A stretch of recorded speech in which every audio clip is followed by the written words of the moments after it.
Hola, este es el primero de una serie de vídeos en donde os voy a presentar los contenidos de la asignatura que nos va a acompañar a lo largo de todo el segundo cuatrimestre: organización del espacio escolar, los materiales y las habilidades docentes. Y el primer tema del curso se centra en el ambiente y la organización de los espacios en la educación infantil.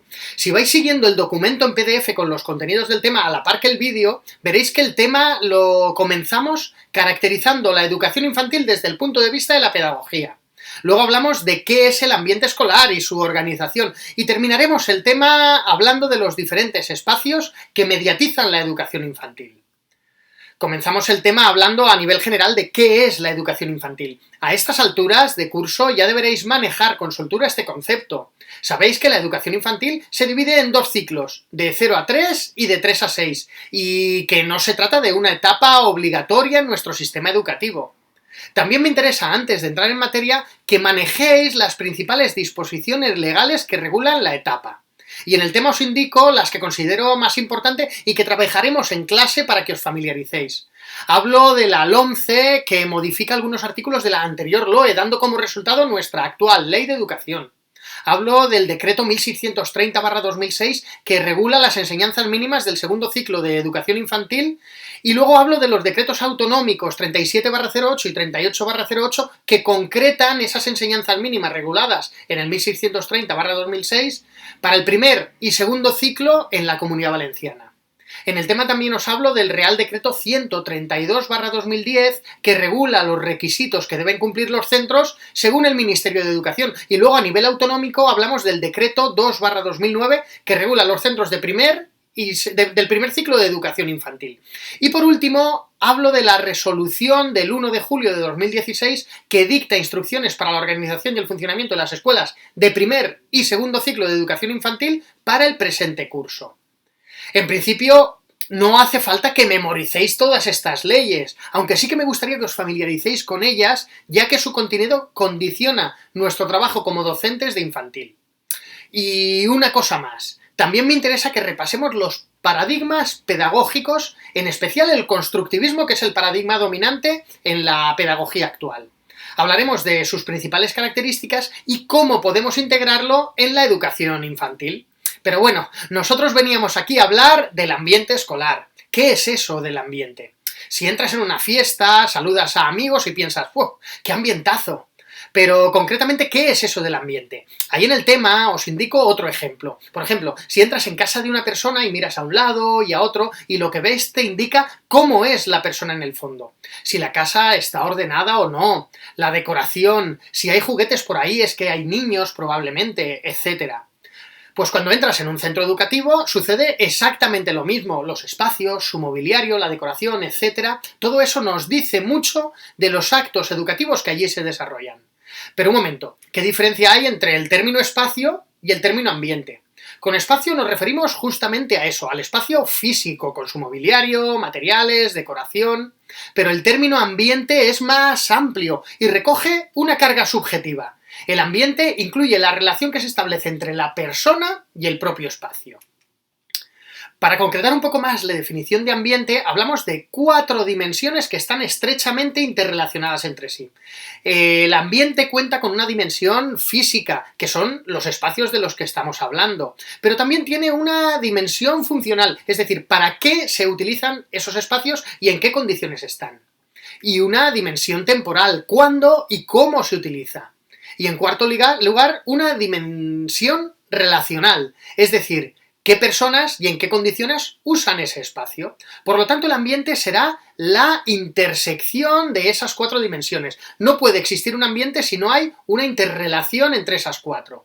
¿Y por qué es importante el ambiente? Tengamos claro que los espacios, y en especial el ambiente, es un instrumento fundamental para que se produzca aprendizaje. Un ambiente adecuado contribuye al aprendizaje, como también ayudan los materiales y la organización del tiempo, de los que hablaremos en posteriores temas. Y en el tema también os hablo de los principales espacios que participan en la educación infantil. Hablamos del aula y dentro de ella de los rincones y de los talleres. Y finalizamos el tema hablando un poquito de cómo se estructura el patio. En primer lugar, hablamos del aula, el espacio de referencia para un grupo. El componente estético y de limpieza del aula es fundamental para construir un ambiente adecuado. A nivel más técnico, diremos que para delimitar el espacio del aula es bueno delimitar las diferentes zonas. ¿Cómo? Pues hay dos tipos de delimitaciones. La delimitación fuerte, que es cuando dividimos el espacio con elementos fijos o que cuesta mover, como estanterías, muebles, etc. Y la delimitación débil, cuando los elementos separadores son más ligeros, como bancos, mamparas móviles, cintas en el suelo, etc. Independientemente de esta delimitación, los espacios de la educación infantil se definen con 5 características. La adaptabilidad, que se refiere precisamente a eso, que los espacios se puedan adaptar en función de las necesidades. La flexibilidad, o sea, que los espacios se puedan convertir de manera sencilla en otros espacios. Variabilidad, es decir, que haya espacios de diferentes tamaños y formas. Polivalencia, que los espacios se puedan utilizar dándoles diferentes funciones. Y por último, comunicabilidad, o sea, que el diseño de los espacios permita los desplazamientos de forma fácil y directa. Y dentro de un aula, una de las estrategias fundamentales para diferenciar las zonas en educación infantil es la creación de rincones. Esta estrategia favorece la puesta en práctica de actividades lúdicas y de metodologías activas y participativas. ¿Por qué? Pues fundamentalmente por cómo construyen los niños y niñas su pensamiento. Por un lado, es imprescindible facilitarles que experimenten y que manipulen, y esto se favorece en los rincones. Pero además, ya sabemos que los niños y niñas, para su aprendizaje, lo basan en el juego, y a eso también contribuye los rincones. Y veamos ahora cómo se utilizan los rincones en el aula. Los rincones se pueden entender como una estrategia fundamental en nuestra programación, y en ellos se realiza la parte fundamental de las actividades diarias, pero también pueden ser entendidos como un complemento a las actividades cotidianas. En este sentido podemos hablar de talleres o lo que se conoce como rincones de trabajo, de los que vamos a hablar más adelante, o bien hablaremos de rincón de juego, en donde se puede acudir, el niño y la niña pueden acudir para jugar de forma individual o colectiva. En el documento en PDF con los contenidos del tema tenéis descritos algunos de los rincones que se pueden crear en el aula. Ahí os hablo del rincón del juego simbólico, del rincón de la casa, el de la tienda, el de la peluquería, el rincón de los disfraces, el rincón de la ciudad, el rincón de construcción, el rincón del juego didáctico, el rincón de psicomotricidad y el rincón de las TIC. Echad un vistazo a esa parte del tema. Y hablamos ahora de los talleres, que como acabamos de decir, algunos lo consideran como un tipo específico de rincones. ¿Y dónde debe ubicar un centro los talleres? Pues siguiendo a Beatriz Trueba, los talleres se pueden ubicar en un espacio ajeno al aula de referencia al que acude el alumnado cuando los docentes lo creen conveniente. Pero también se puede reservar un espacio del aula, que son lo que hablábamos antes, los rincones de actividad. O bien se puede dedicar el mismo espacio del aula como taller, pero en un momento determinado. Otra modalidad es que no existe aula de referencia y el alumnado va rotando durante toda la jornada escolar por los diferentes espacios, o sea, por los diferentes talleres.